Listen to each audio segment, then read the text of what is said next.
And then annoying ass Ricky Dillon takes out his phone and he's literally taking a selfie with Meghan Trainor while she's performing and like bopping his head like so much, like so extra.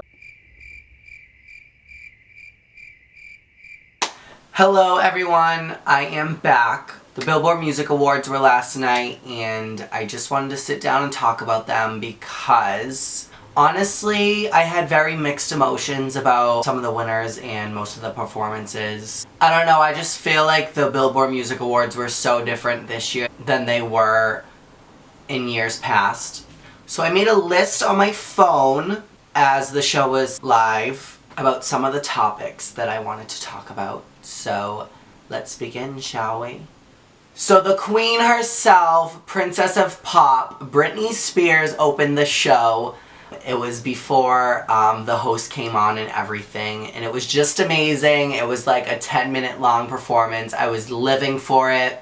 The only thing I wish she did differently was I needed a costume change. I really needed a costume change just because it's Britney. I feel like she needs a costume change if she's gonna be on there for more than 10 minutes. And I also thought that her performance in general was just a little bit too long. You know, she sung mostly throwback songs, and they just got like wicked boring after a while, and it sucked watching it because you know she was lip syncing. And I'm all for her, like I love her, like she was my first concert I went to in like 2009. But I just wish that, you know, for the Billboard Music Awards, one of the most important and one of the most watched award shows in the world, that she would have at least done a live performance rather than lip syncing the whole thing.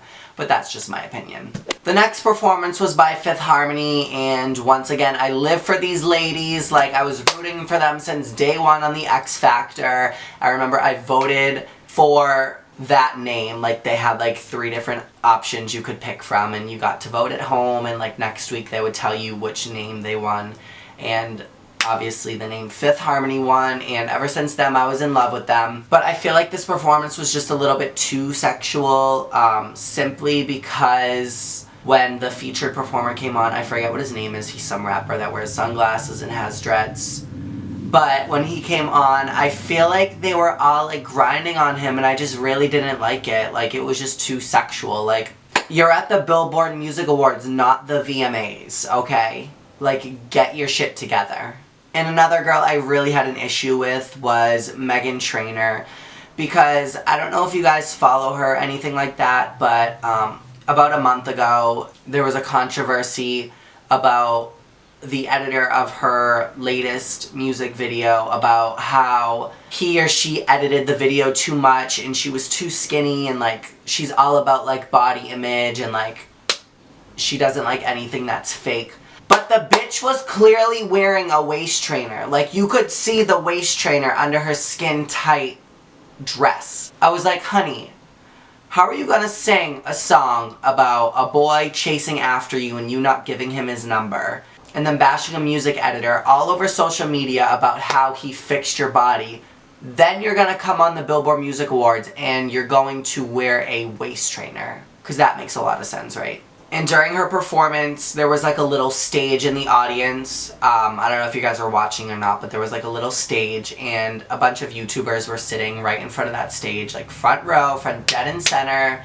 And I was really happy because I was like, yes, like rooting for the YouTube community. And then annoying ass Ricky Dillon takes out his phone and he's literally taking a selfie with Meghan Trainor while she's performing and like bopping his head like so much, like so extra. And I just got so annoyed. I was like, you literally need to sit down. Like, you're embarrassing yourself. I was like so happy that all of the YouTubers that went were sitting right there in the front row. They were getting their camera time. And then Ricky Dillon just ruined it. I was like, you need to sit down. Like, honestly, you need to sit down. Like, you're embarrassing yourself. Like, you look like an idiot. But I was literally so annoyed when I saw it for the first time. I was like, sit down, like, you're fucking annoying.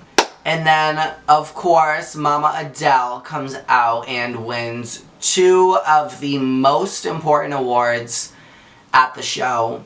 I forget what awards they were, but she wasn't there because she's like doing her tour in like another country or whatever. And she made a video thanking all of her fans and Billboard obviously for giving her the award. And after they premiered her new music video, and I just found the video very boring and the video just made no sense. Oh wow, look at that glow that I get from my Lumi case. Go buy yours now at lumi.com. And then the one, the only, Kesha Rose comes on stage, takes everyone's breath away, and personally makes me cry. It was so amazing, and I'm so happy for her because all week, you know, it was going around on the internet that Dr. Luke wasn't letting her perform, and, you know, she even made an Instagram post saying that she wishes she could perform at the Billboard Awards, but she couldn't, and she had no control over that, and I just felt so bad. And then, you know, she showed up and she did her performance. She did a tribute to someone, and it was just so amazing. I really am so proud of her. It was like an acoustic set. Someone was playing the piano and she was singing.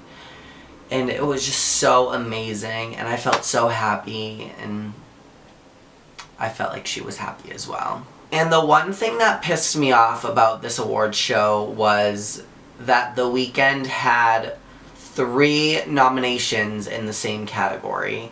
I believe it was like Alessia Cara, Taylor Swift, and then The Weeknd had 3 nominations. And so he was obviously gonna win by default just because he had so many nominations.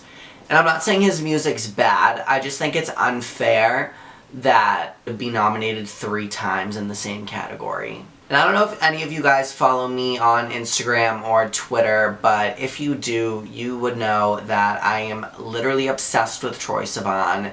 And when he came out and performed Youth, I was in heaven. I was living for the whole moment. He was doing his thing, working it, getting that sponsor from Kia. It was just amazing. He did so good, and then he tweeted after and said that he was sobbing. I just felt so happy for him because he really deserves it. You know, he started his career on YouTube. I was a huge fan of his videos, and then he started his music career.